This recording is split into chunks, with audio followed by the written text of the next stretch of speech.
помир сарзамини қуллаҳои осмонбӯс ва табиати нодири асрорангез аст. январ авҷи зимистон. дар ин гӯшаи дурдасти ҷаҳон миёни барфу сармо гӯсфандони Марко Поло, маъруфтарин гӯсфандони кӯҳӣ, далерона аз миёни тӯфони барфӣ роҳ мепаймоянд.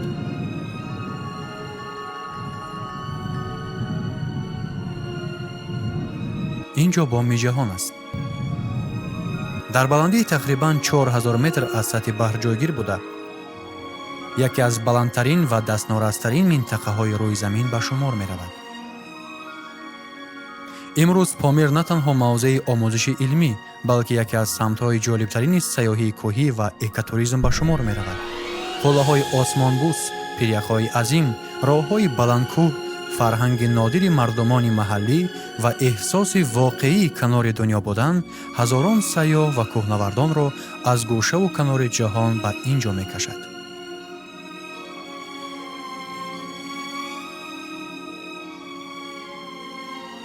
номи Помир аз забони форсӣ ва ориёӣ бостон омада маънои сарзамини домони офтобро дорад. ин номгузорӣ тасодуфӣ нест. наздикӣ ба осмон, баландии дастнорас ва сармои пуршиддат Помирро ба яке аз маҳалҳои сарбаланду пурасрори сайёра табдил додааст. Помир дар буриши бузургтарин низомҳои кӯҳии ҷаҳон Ҳимолой, Ҳиндукуш, Кунлун ва Тионшон ҷойгир шудааст.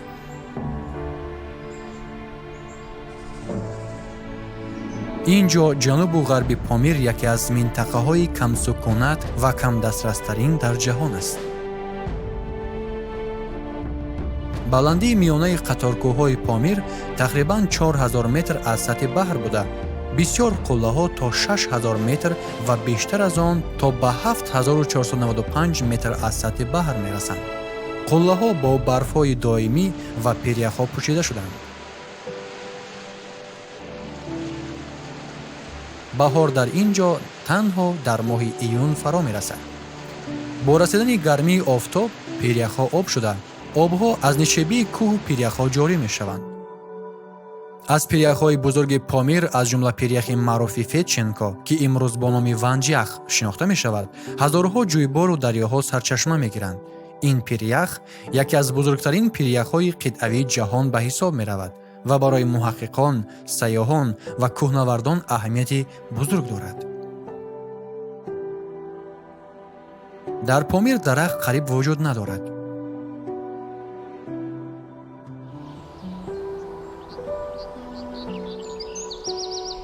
ба иқлими ниҳоят сахт танҳо чанд нави растанӣ мутобиқ шуданд.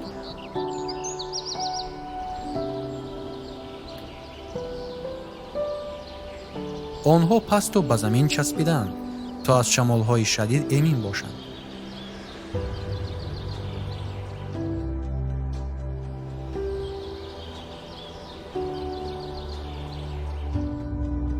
аксари ин растаниҳо гиёҳҳои хушбӯй мебошанд.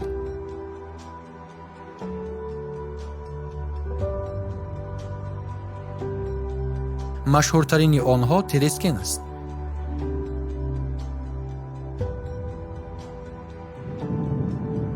ягона бутае ки тавонистааст дар хоки камҳосил ва иқлими шадиди Помир зинда монад. терескен манбаи асосии ғизо барои ҳайвоноти алафхӯр аз ҷумла гӯсфандони Марко Поло мебошанд.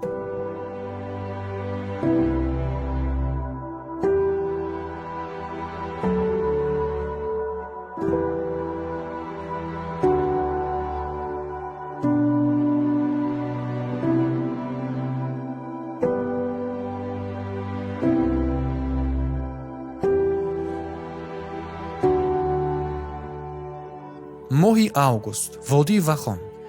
ба ин минтақа танҳо дар моҳҳои июл-август расидан мумкин аст, вақте ки барфу ях қисман об мешаванд. дар водии Вахон сарҳадҳои Тоҷикистон, Афғонистон, Покистон ва Чин ба ҳам мерасанд.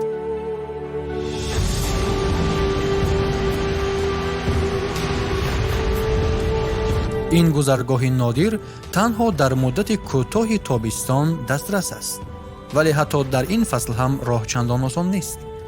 ҷӯйборҳо аз оби пиряхҳо пур шуда ба дарёҳои пуртуғиён табдил меёбанд. гоҳе дарё ногаҳон пайдо мешавад. дар қалби водии Вахон дар баландии тақрибан 4200 метр аз сатҳи баҳр кӯли зебои Зоркӯл ҷойгир аст. макони зебою тамошобоб барои сайёҳони ҷаҳон. номи он ба маънои кӯли бузург мебошад. кӯл дар марзи Тоҷикистону Афғонистон тӯл кашидааст.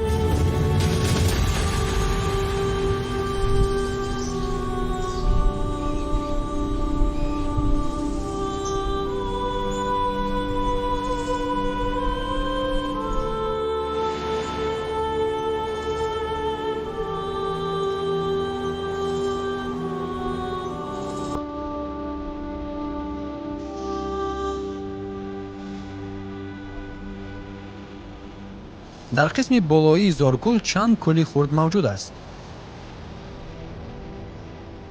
яке аз онҳоро Чаканкӯл меноманд, ки маънои кӯлҳои дар паҳлӯи ҳамҷойгиршударо медиҳад.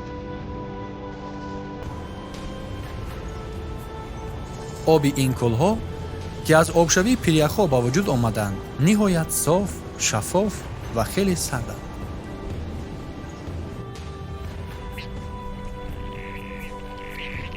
дар фасли тобистон кӯлҳо ба макони ҷуфтшавии паррандаҳои гуногуни обӣ табдил меёбанд. аз ҳама сершумор агари ва ё худ мурғобии сурх мебошад.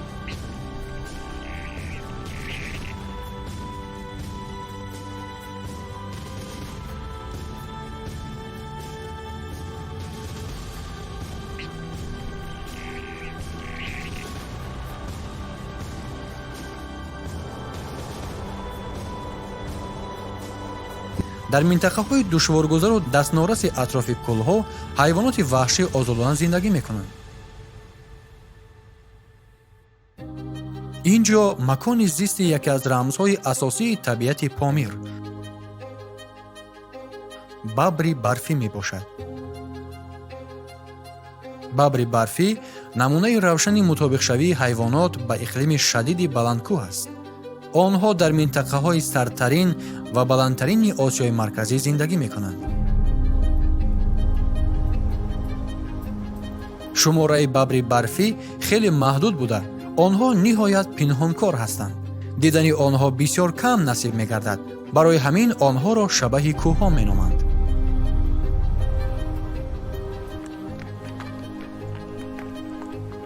тӯъмаи дӯстдоштаи бабри барфӣ асосан ибикс, бузҳои кӯҳии алпӣ мебошанд.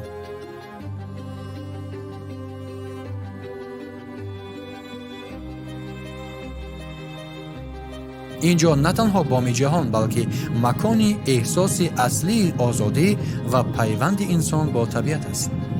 барои кӯҳнавардон Помир мактаби ҷиддии сабру ирода аст. ҳар як қулла, ҳар як ағба озмоиши ҷисму рӯҳ мебошад. барои сайёҳон бошад Помир вохӯрӣ бо табиати дастнораси пок, осмони ситораборон ва хомӯшии пурмаънои кӯҳҳост. Помир сарзамини асрорангезест, ки аз қадимулайём бо афсонаҳо ва ривоятҳо машҳур мебошад. яке аз маъруфтарини афсонаҳои ин минтақа муаммои Йети, инсони барфӣ аст. маҳз ҳамин ривоят солҳо боз зеҳни муҳаққиқон, сайёҳон ва дӯстдорони асрори табиатро ба худ ҷалб мекунад. дар саёҳатамон субҳи барвақт моро вохӯрӣ бо як ҳайвони ниҳоят ғайриоддӣ интизор буд. хирси маллаи тионшонӣ.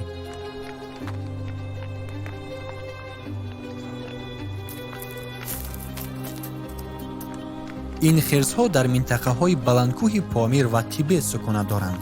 шумораи онҳо ниҳоят кам аст ва дидани онҳо низ дар табиат бахти нодир ба шумор меравад.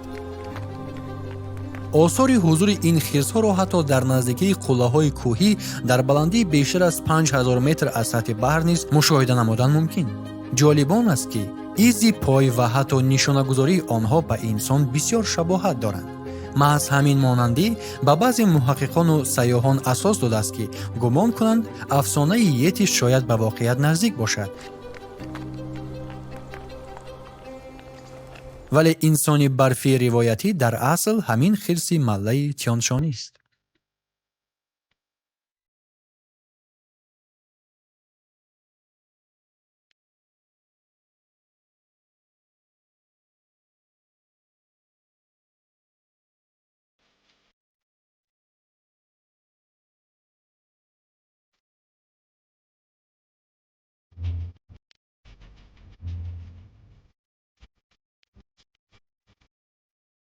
дар Помир даҳҳо кӯлу обанборҳои хурду бузург мавҷуданд. бузургтарини онҳо кӯли Қарокӯл ва ё худ Ховаркӯл аст. ин кӯл дар натиҷаи бархурди метеорити азим садҳо ҳазор сол пеш ба вуҷуд омадааст.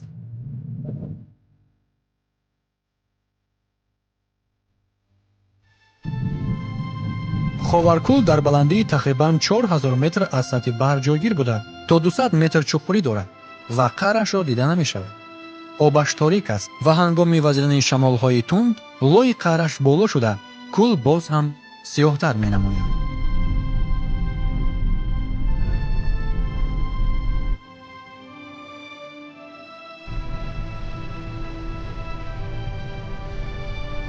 ва бинобар ин яхи рӯйпӯши он танҳо дар моҳи июн об мешавад, аммо аллакай дар моҳи август яхбандӣ дубора оғоз меёбад.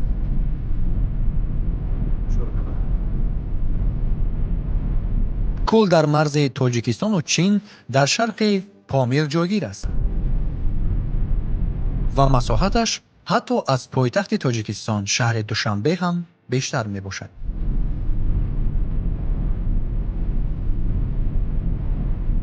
даҳҳо ҷӯйбору чашмаҳо ба Ховаркӯл мерезанд. дар ин ҷо об ҷамъ шуда, ҳаҷми кӯл тадриҷан меафзояд.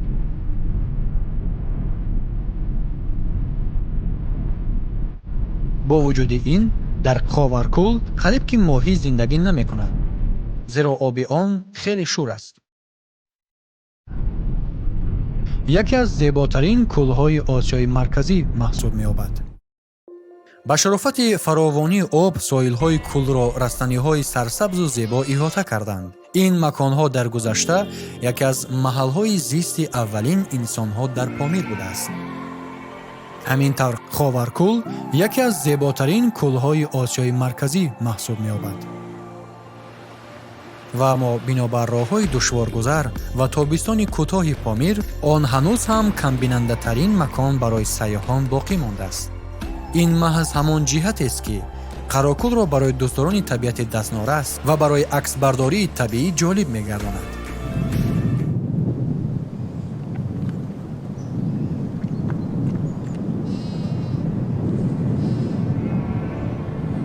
бо фарорасидани охири фасли тобистон, табиати Помир тадриҷан худро ба зимистони тӯлонӣ омода мекунад.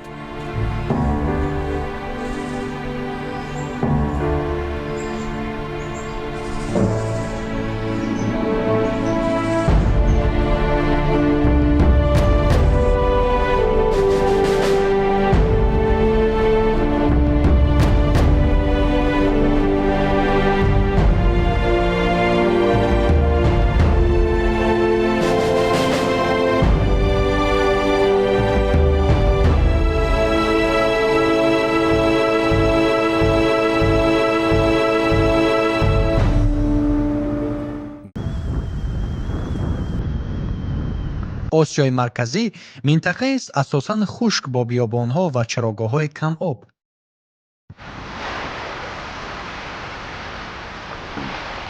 аммо дар маркази ин сарзамин маконе ҷойгир аст, ки бе ягон муболиға метавон онро манбаи ҳаёт номид.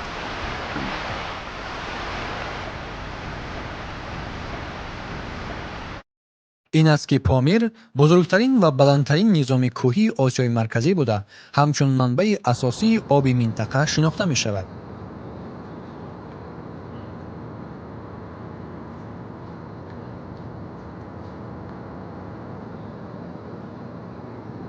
қуллаҳои барфпӯш ва пиряхҳои азим, аз ҷумла Ванҷиях, захираи азими обро дар худ нигоҳ медоранд.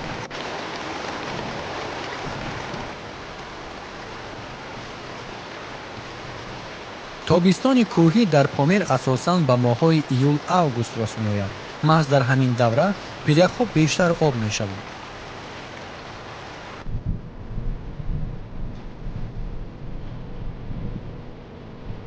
об аз қуллаҳо ба шакли ҷӯйборҳо ҷорӣ шуда, дарёҳо, кӯлҳо ва обанборҳои зиёдеро ба вуҷуд меорад. дар Помир тақрибан 500 кӯл мавҷуд аст.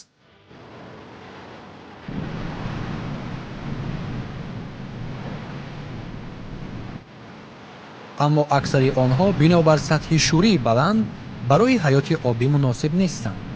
бо вуҷуди ин истисноҳо низ ҳаст.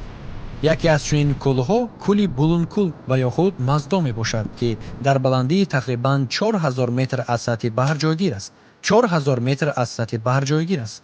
ин яке аз камтарин кӯлҳои помир мебошад, ки дар он моҳӣ зиндагӣ мекунад. маздо барои муҳаққиқон, сайёҳон ва дӯстдорони табиати баландкӯҳ аҳамияти махсус дорад. имрӯз помир на танҳо макони таҳқиқи илмӣ, балки яке аз самтҳои нодири сайёҳии ҷаҳон ба шумор меравад. кӯлҳои баландкӯҳ, пиряхҳои азим, ҳайвоноти нодир чун бабри барфӣ, гӯсфанди маркополо, хирси малаи тяншонӣ ва ҳатто суғур помирро ба осорхонаи зиндаи табиат табдил доданд. барои кӯҳнавардон помир майдони санҷиши ҷасорат ва маҳорати касбӣ аст. қуллаҳои осмонбӯс ба монанди исмоили сомонӣ, озодӣ, душанбе, абуалӣ ибни сино, ағбаҳои душворгузар ва иқлими шадид ин минтақаро ба яке аз мактабҳои ҷиддии кӯҳнавардӣ дар ҷаҳон табдил медиҳанд. барои сайёҳон бошад, помир вохӯрӣ бо сукути кӯҳҳои осмонбӯсу ҳамеша барфпӯш, осмони наздик, табиати дастнораси пок ва фарҳанги қадимаи мардумони маҳаллӣ аст. ин минтақа на танҳо боми ҷаҳон, балки сарзамини асрор, об, ҳаёт ва озодист. ҷараёнҳои обӣ аз помир сарчашма мегиранд. аз қалби осиёи марказӣ гузашта дар поёни роҳ ба баҳри арал мерезанд. ба ин баҳр ду дарёи бузургтарини минтақа, омударё ва сирдарё ворид мешаванд. омударё аз пиряхҳои помир оғоз меёбад. дарёи ванҷ бевосита аз пояи пиряхи ванҷях ҷорӣ мешавад. роҳ ба сӯи ин пирях бисёр хатарнок аст. ярчҳо ва фуруравии кӯҳӣ дар ин ҷо зиёд рух медиҳанд. пиряхҳо зери таъсири ҷозибаи замин тадриҷан аз баландкӯҳ ба поён меғеланд. қисми поёнии пиряхро забона меноманд. баромади тӯлоние, ки ба забони ҳайвон монанд аст. ҳангоми наздиктар нигаристан дида мешавад, ки дар таркиби пирях на танҳо оби ях, балки хок ва санг низ ҳаст. ин тасаввуроти маъмулиро, ки пирях танҳо аз ях иборат аст, комилан рад мекунад. бо фаро расидани баҳор, шуоҳои гармтари офтоб аз ҳамин забон обшавии пиряхро оғоз мекунанд. пиряхҳо аз қабатҳои барфе ба вуҷуд омаданд, ки дар тобистонҳои гузашта об нашуданд. онҳо ягона манбаи об барои сарзаминҳои хушку беоби осиёи марказӣ мебошанд, ҷое ки боришоти борон хеле кам аст. дар помир пиряхҳо воқеан азиманд. ванҷах, ки бузургтарини онҳост, аз лиҳози масоҳат аз бисёр шаҳрҳои калон ҳам бузургтар мебошад. обе, ки аз зери пиряхи обшаванда берун меояд, ҷараёнҳои пурқувватро ба вуҷуд меорад. ин ҷараёнҳо ба ҳам пайваста ба дарёи ому, калонтарин дарёи осиёи марказӣ ҳаёт мебахшанд. дарозии омударё тақрибан 2400 километр аст. ин дарё минтақаҳои хушкро обёрӣ карда то ба баҳри арал мерасад. омударё дар қадим бо номи оксус маъруф буд. он аз шарқ гузашта қисман сарҳади байни ӯзбекистон ва туркманистонро ташкил медиҳад. имрӯз ин яке аз минтақаҳои сахттарин ва дастнорастарини сайёра аст. аммо маҳз оби фаровон ва заминҳои ҳосилхези соҳилӣ дар гузашта ба пайдоиши тамаддунҳои бостонӣ замина гузоштааст.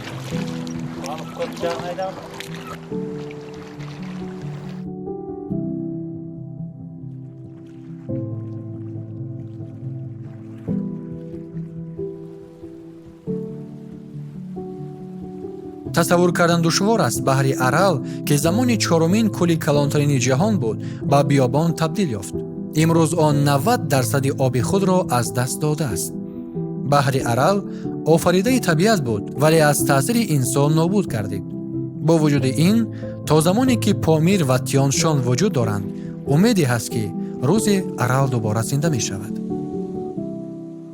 гармшавии глобалӣ бештар аз ҳама ба пиряхҳо таъсир мерасонанд.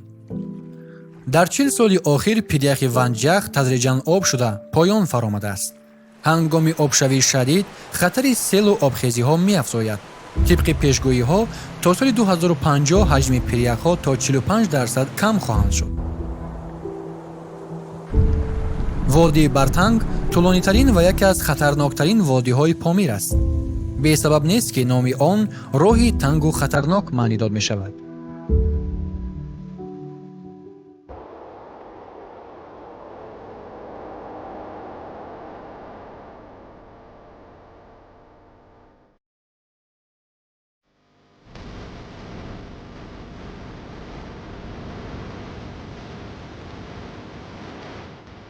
субҳдам дар кӯҳҳо манзарае ба вуҷуд меояд, ки гӯё инсонро ба сайёраи дигар мебарад.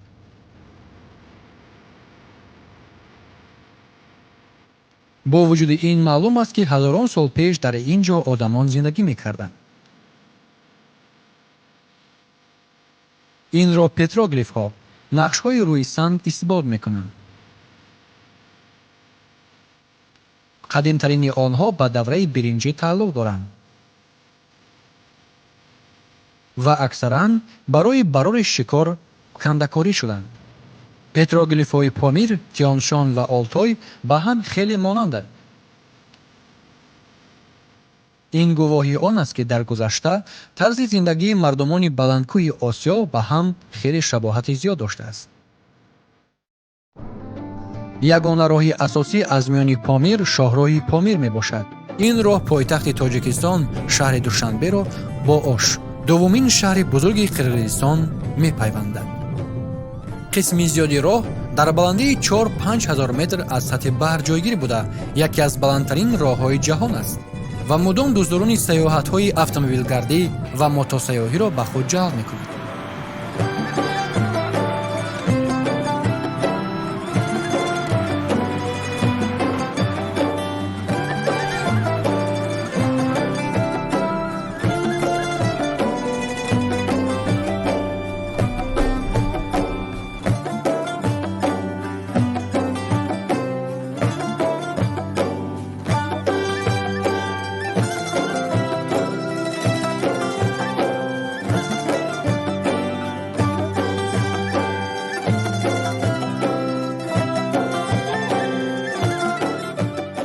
Помир сарзамине ки ҳамзамон сарбаланд ва зебо, хатарнок ва ҷаззоб аст.